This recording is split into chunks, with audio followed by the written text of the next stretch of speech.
Shri Shri Anandamayi Ma ki jai. It was a rainy day in July 1949. At that time, I was staying at Rajghat school at a distance of nearly 5 miles from the ashram. Nevertheless, whenever Mataji was at Varanasi, I used to go to the ashram every evening almost without exception.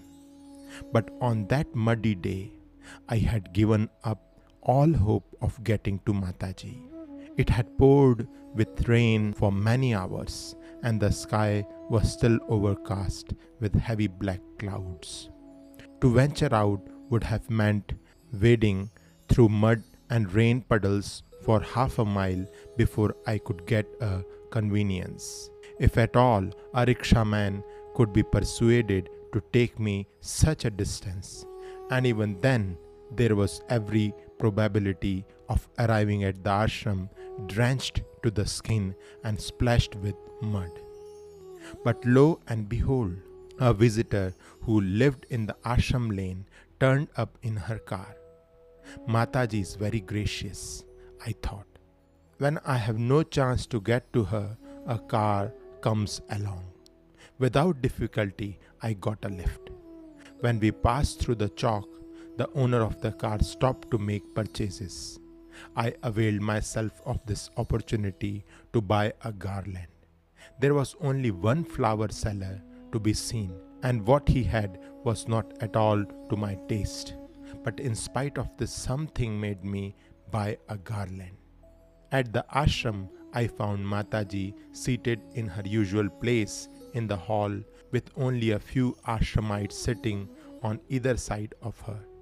No one had ventured out into the pouring rain. As a rule, Mataji receives lots of garlands, but on this occasion, no one had brought even a single flower. I felt very apologetic because of my shabby garland. However, I offered it and was going to sit down in my usual place when Mataji made signs to me to get out of the way. Surprised, I turned around.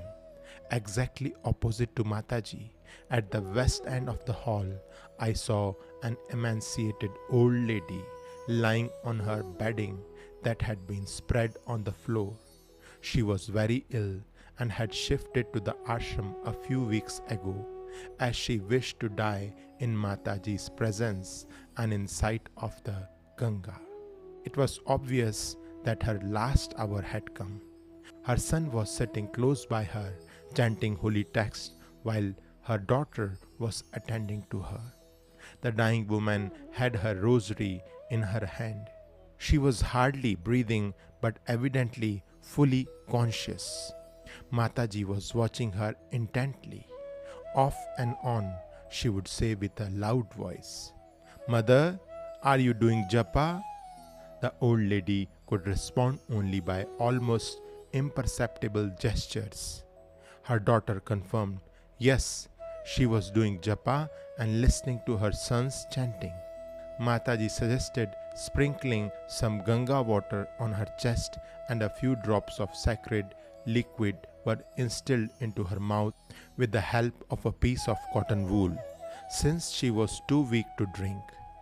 Not for a moment did Mataji let her eyes off her.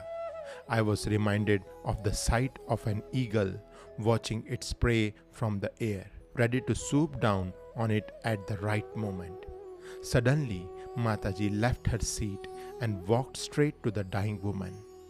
With great motherly affection, she gazed at her, placed the garland on her chest, and then, with a swift and determined gesture, passed both her hands over the shriveled body from head to foot.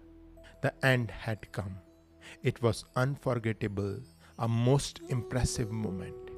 I thought to myself, surely this is not death, this is liberation. Call the girls to sing kirtan, said Mataji. The brahmacharinis of the Kanyapit came and sang, some of them children of 9 or 10.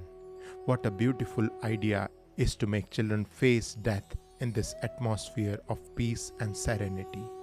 Everyone felt moved. But there was no weeping, no regret. On the contrary, there was a hush, a sense of quiet, pervading joy, of fulfillment. Death means changing one's apparel. One can often hear Mataji say. The kirtan continued for a little while. Then the body was taken down to the ghat. Some Ganga water was poured over the spot where the old lady had breathed her last, and an oil lamp placed there. Everyone left the hall. Fortunate is he who ends his days in this manner. Shri Anandamayi Ma ki Jai.